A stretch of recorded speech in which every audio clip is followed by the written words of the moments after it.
Welcome, gather round the fireside and listen to a tale of Fionn McCool, Cú Chulainn, Deirdre of the Sorrows, Gráinne Wail. From giants right down to fairies, of both the trooping and solitary, and ghosts who are sometimes scary.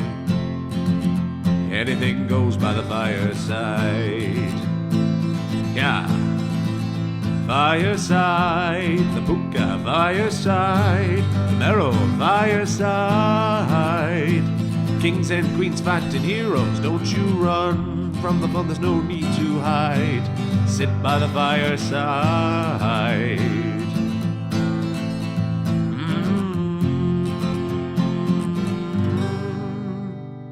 Fireside.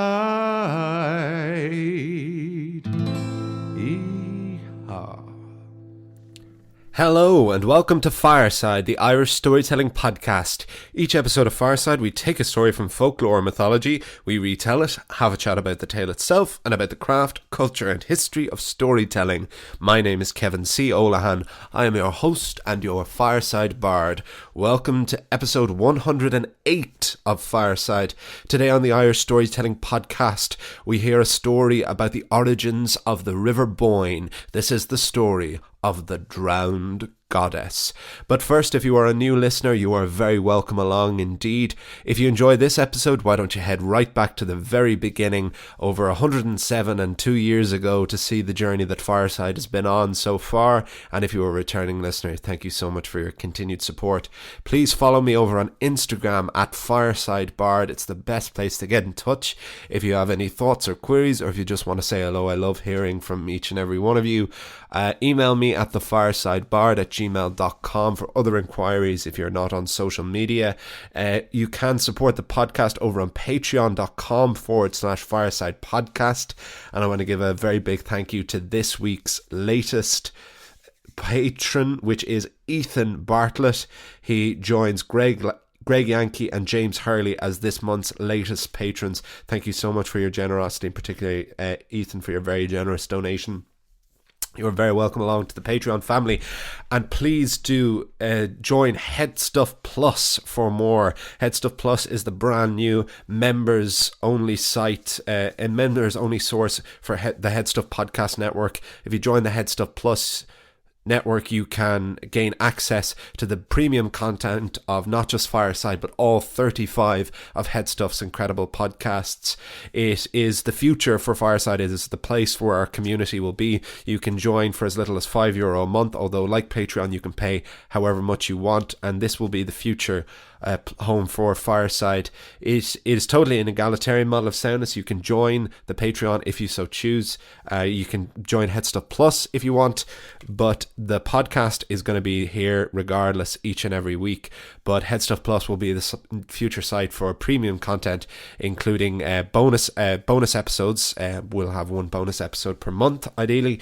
It's going to be the place where I'm uploading videos, some of my original music and poetry, and some of the premium content up there from the beginning includes the music video for the Ballad of the Giant's Causeway, the original piece I did for the 100th episode, and we will also have the video, very exclusive video for the Fireside Sessions live show from the Dublin Podcast Festival last year. All that and more is going to be on Headstuff Plus, but the Patreon is still open to all of my current patrons and will be for all those catching up on Fireside over, because I am incredibly proud of the small but ever growing community of patrons that I've cultivated, particularly over the last year, and even more particularly over the course of the pandemic. You've really shown a huge amount of generosity, so thank you so much to each and every one of you. And if you want to stay on Patreon, that is totally up to yourselves, and the Patreon is going to be open. It's not going anywhere as long as you are happy to contribute to it, and I will still be replying to all of your messages on it as well. But in the long run, Headstuff Plus will be the home, because the membership fee not only will go more directly to each podcast host, but it will also then go back into the Headstuff Podcast Network, which has been the sole support of Fireside since the very beginning, rather than going into the big podcast empire of Patreon. But that is for those who so choose on Headstuff Plus. This week on Fireside, we are returning to the realm of Irish mythology. This is a tale I hadn't actually heard at all during my first course through the 4 cycles of Irish mythology. It seems to be quite an early tale that doesn't fit directly as part of the mythological cycle, but it features all of the characters we have met in that series of stories. The patchwork quilt of Irish mythology, as I've been developing this metaphor of over the past couple of months, particularly as we've been delving back into it in recent times, focusing on more individual characters and finding the lesser known and more individual stories rather than the major chapters in each cycle, all start to feel like a lived-in world because of the presence we've spent in them. And even if you're listening to this episode and you haven't listened to all the other stories of the mythological cycle, even for me, when I'm adapting these stories, they feel like more lived-in worlds, and I feel more and more like I know smaller characters and I can weave all 4 cycles into each story now. It just feels like a very, very lived-in dimension, and that feels like the podcast and the storytelling is constantly getting stronger, which is all I would want. I always want to make this podcast as good as it can be and better. So we will talk more, as always, afterwards, but this is the story of Boand, the drowned goddess, on Fireside.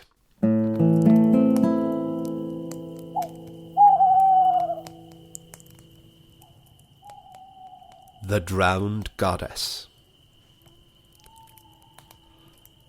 When the Tuatha Dé Danann first made this island their home and established their kingdom on the hill of Tara, they brought with them the worship of 3 things: an Cull, an Cecht, agus an Grain, the hazel, the plough, and the sun.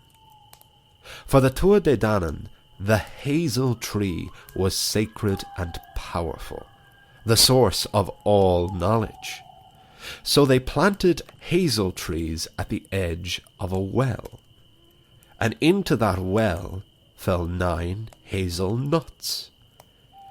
These were the hazelnuts of all wisdom and knowledge, and all 9 hazelnuts were eaten by a salmon. This salmon became the salmon of all wisdom, or how he is far better known, the salmon of knowledge.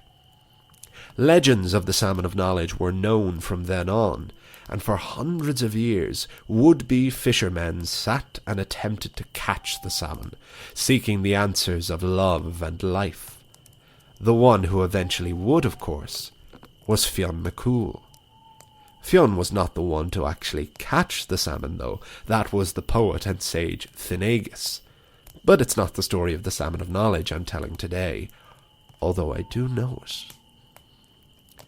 The hazel well of wisdom was incredibly important to the Tuatha Dé Danann, and so it was assigned a guardian. Nuda Lámh Airgid, son of the Dagda and Danu, first king of the Tuatha Dé Danann, who was the one who led his people to Éire's shores, chose as guardian of the well his own son, Neachtan. Neachtan was married to Boan, but Boan did not love Neachtan, it seems, for various reasons. For one, we know virtually nothing else about Neachtan. He has no other tales or characteristics. It's even doubted by some if there even was a Neachtan. Some say Boand was married to someone named Elamar. Some even interpret the husband of Boan as Nuda Lámh Airgid himself. Poor Neachtan, forgettable even in his own story. Regardless, Neachtan and Boan had no children together. But Boan did have a child, for Boan had a lover in the father of all the gods, on Olivahar, the Dagda. The Dagda has always been a god of agriculture, worshipped by those who sow and plough the fertile lands of Ireland. Fertile being the opportune word, because hand in hand with agriculture, the Dagda too was a god of fertility. Fertility of land, and as we shall see, of body. The Dagda's weapon of choice was not a sword, or a spear, or even an axe. It was a mighty club. A club for bashing Fomorians and Firbolg. But some say that the Dagda's club, which frequently left a trail as it was dragged across the land, was not a club in the literal sense, but a euphemism for... well, ask your mother. Boan and the Dagda became lovers, and soon Boan became pregnant. But to protect the honour of his consort, the Dagda froze time for 9 months, so that the baby growing within Boan was gestated and born in 1 day. The child born was called Engus Og, and he became later known as a god of love.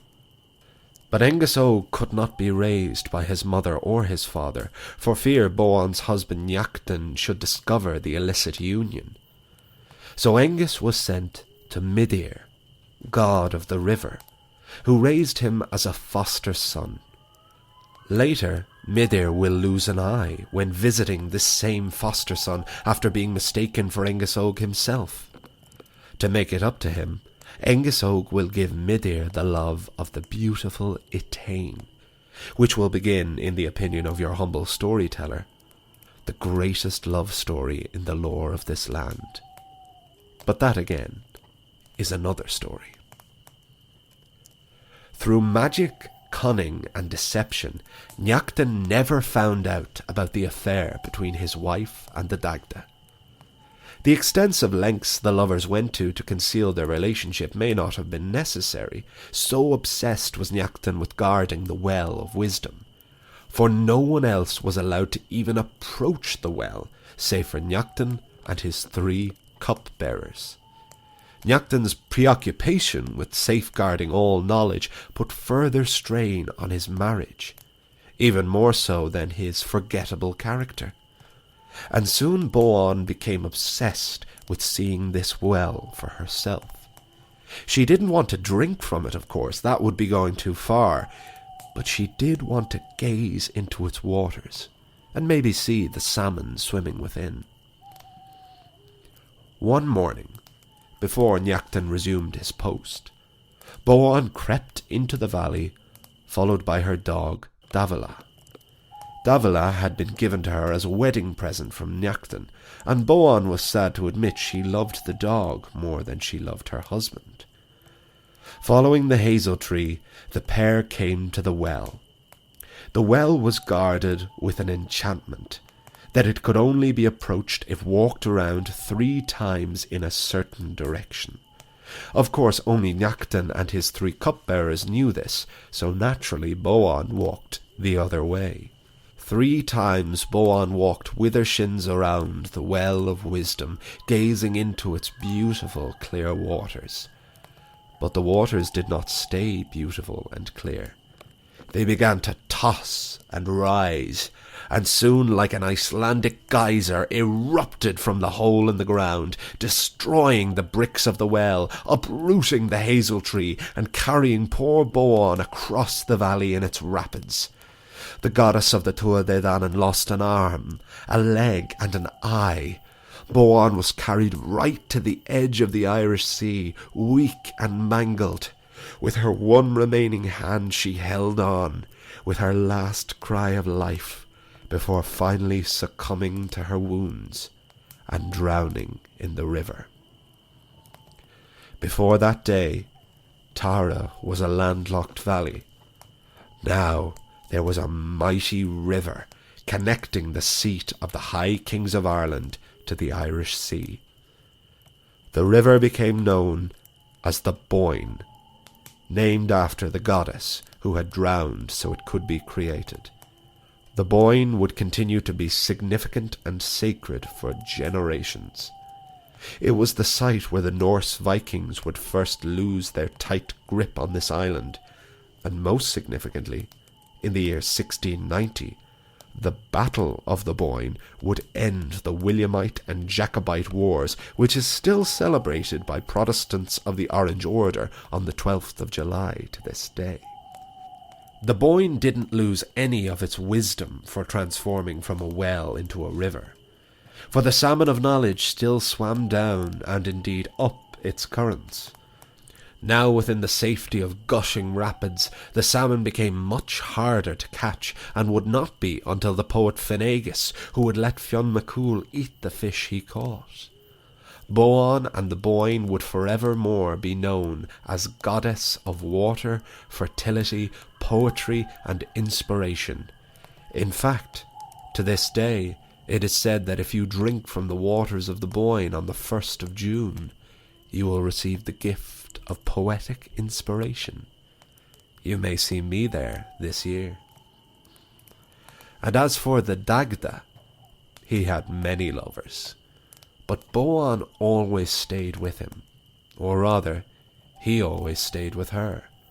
For when Manannán mac Lir was tasked with finding and building homes for the Tuatha De Danann, the now named Boyne Valley was chosen, and the Dagda lived in the largest and greatest of these, Brú na Bóinne, the castle to the Boyne. Today, Brú na Bóinne is a UNESCO World Heritage Site, and the Dagda's home is one of the most significant structures of the ancient world, although we know it by a different name. A place where on the winter solstice each year at sunrise, this 8,000-year-old structure is lit up inside. We call it New Grange, and it still sits as the jewel of the Boyne Valley, a testament to the drowned goddess, Boann. To be continued.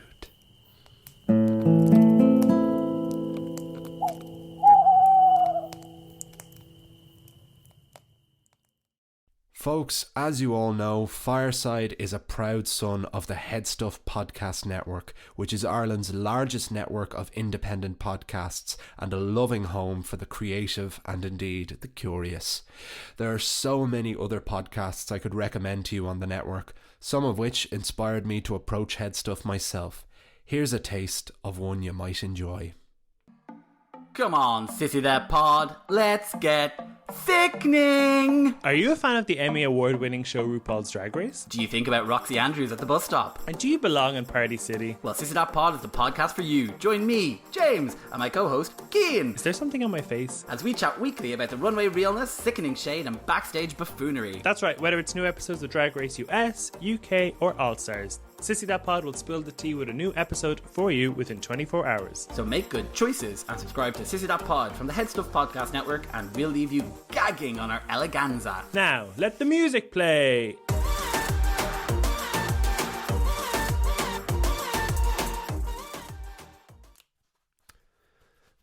And that's the story of Boann, the drowned goddess, on Fireside, and I hope you all enjoyed it. First thing right off the bat, this is the Irish equivalent of Pandora's box. I don't know if anyone else got that from a first reading, but when I was adapting it and when I was reading it there, that's this image I have. This idea of curiosity, of, for anyone who isn't familiar with the story, is Pandora was the first woman created by the Greek gods, and all of the problems of the world were contained inside this box, and Pandora was told, whatever you do, do not look inside this box. And of course curiosity got the better of her, and all of the evils of the world were released out, all except for hope. I think it was hope was the only one that was still left inside. So we have a similar kind of cautionary tale with this, where Boann, except a much nicer, Pandora opening Pandora's box is considered this bad thing that happened to the world, whereas with the drowned goddess, this something positive came from this. This great beauty came. This beautiful river came from this tragedy. This river that contains all wisdom, and that if you drink will contain poetic inspiration. It's beautiful, and as I said before, it's not a story I was overly familiar with beforehand. I actually discovered it properly for the first time in Manchán Magon's book from this year, 32 Words for Field, which is one of the best books I read this year, all about the Irish language and hidden dying words of the Irish language and how we can protect them. Manchán Magon does incredible work. He had a show a few years ago called what was it called?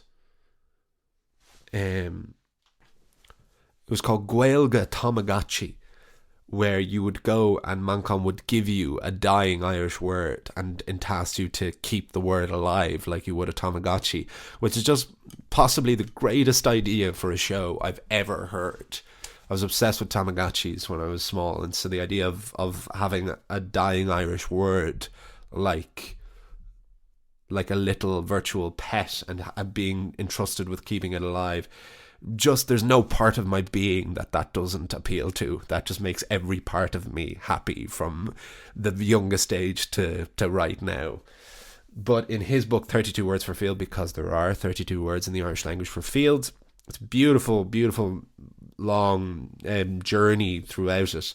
But he has the story of the Boyne River in that, and he talks about comparisons with Boan and actually Indian goddesses, and talks more about the idea of universality and monomyth and all that. But that was the first time I'd seen it written properly, and then I discovered it more so in Ireland's Immortals, in Mark Williams' incredible book that I keep going on about for very good reason. And my interview with Mark Williams will be out very soon. It'll probably be released as another piece of premium content on Headstuff Plus as another incentive for new members. Great chat out with him. He's a great writer. Really knows his stuff. But he talked more about.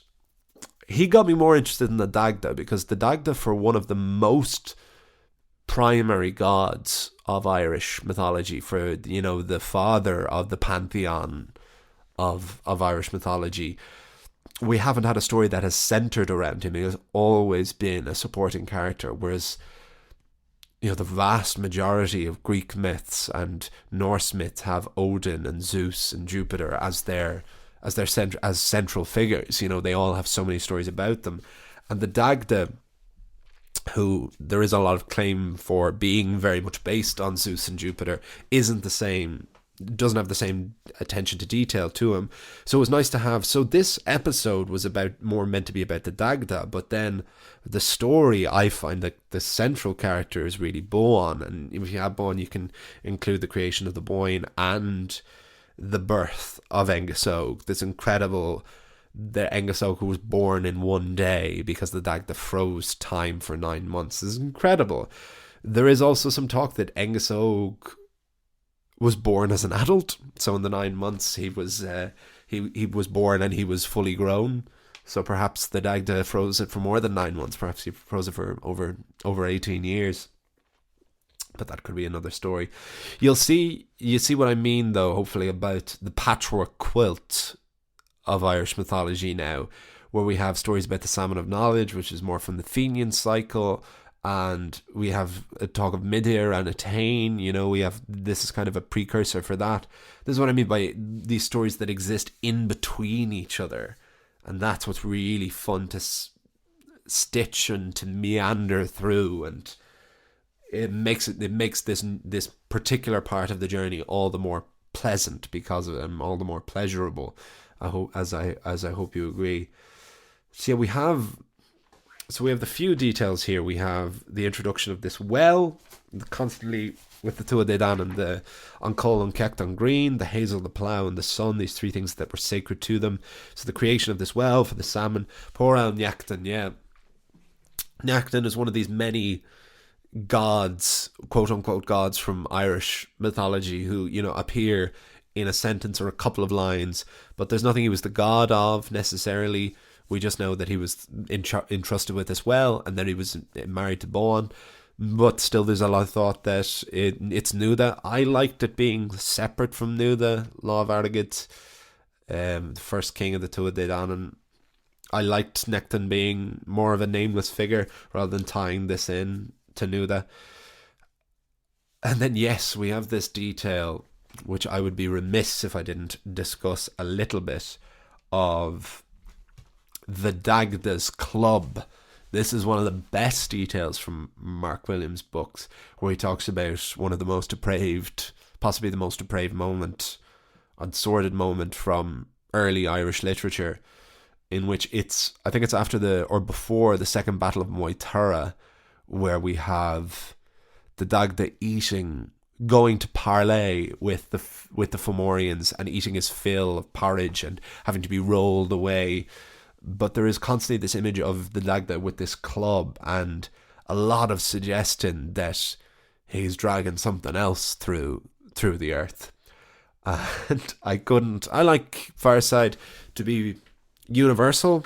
I won't say family friendly, but certainly accessible. And sometimes I get people asking me, can Smallies listen to all the episodes? And they can, but I'm also not going to sanitize these. I think there's plenty of storytelling things aimed only at kids, whereas I would rather aim these stories at adults and have them be suitable for kids as well. I feel like that's more how early Disney movies were aimed.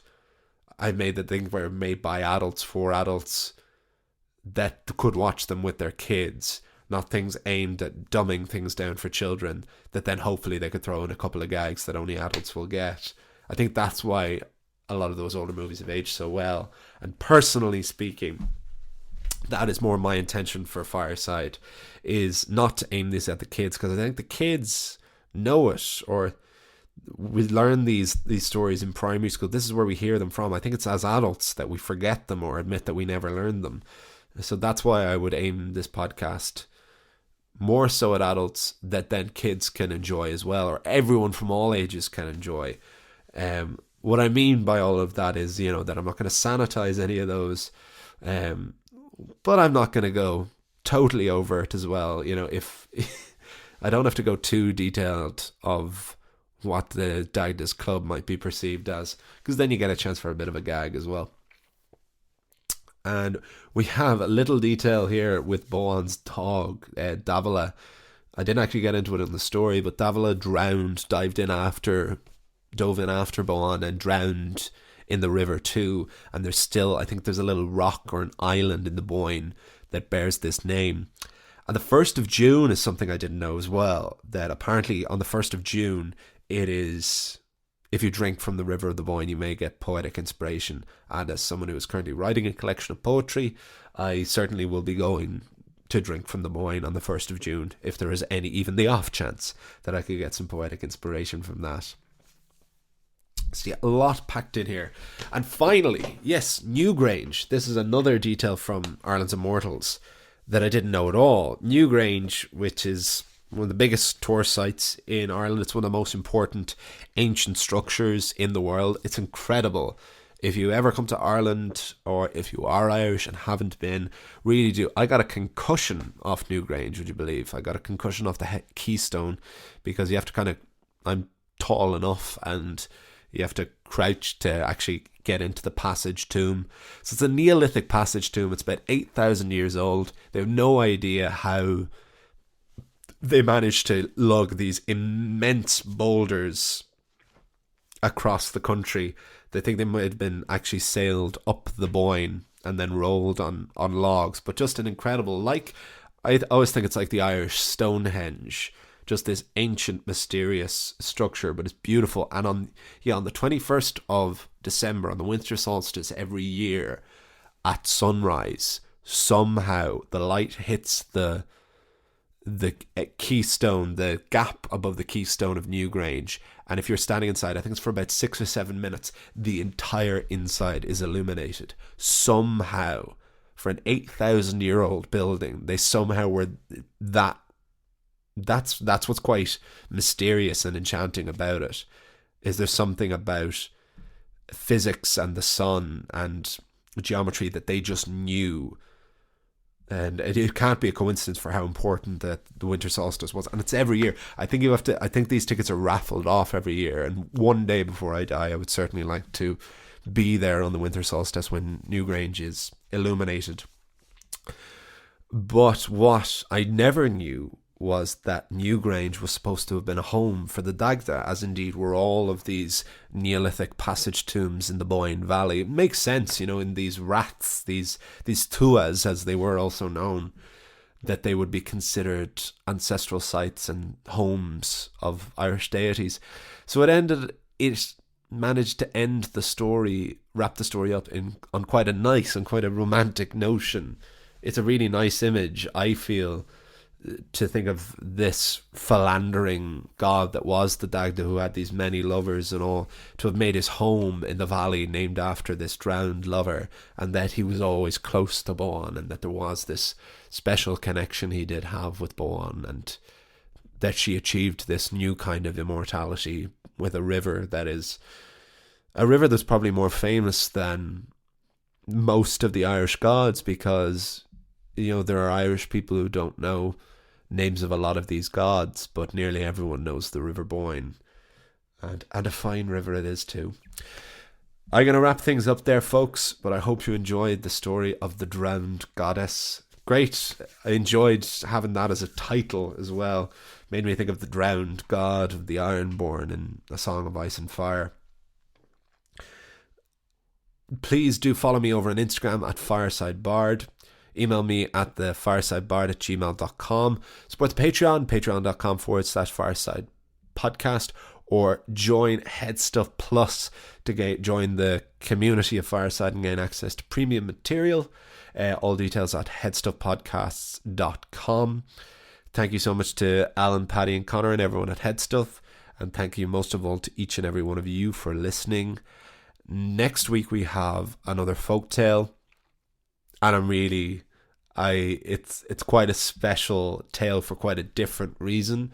It's not necessarily a story from Ireland, but I'll explain more when it happens. But something very special happened over the Christmas break, and I wanted to do a story to dedicate to it.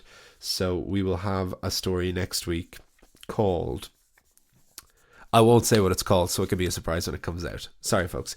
I'm sure you all, with bated breath, going, what's it called? What's the name of this folktale? But it will be worth the wait, I promise. I'll see you all. You'll hear me all next time. And remember, wherever you are and wherever you go, you can always join me by the fireside. This show is part of the Headstuff Podcast Network, a hub for the creative and the curious. Shows are produced in association with Headstuff and the Podcast Studios Dublin. Find out more or become a member at headstuffpodcasts.com.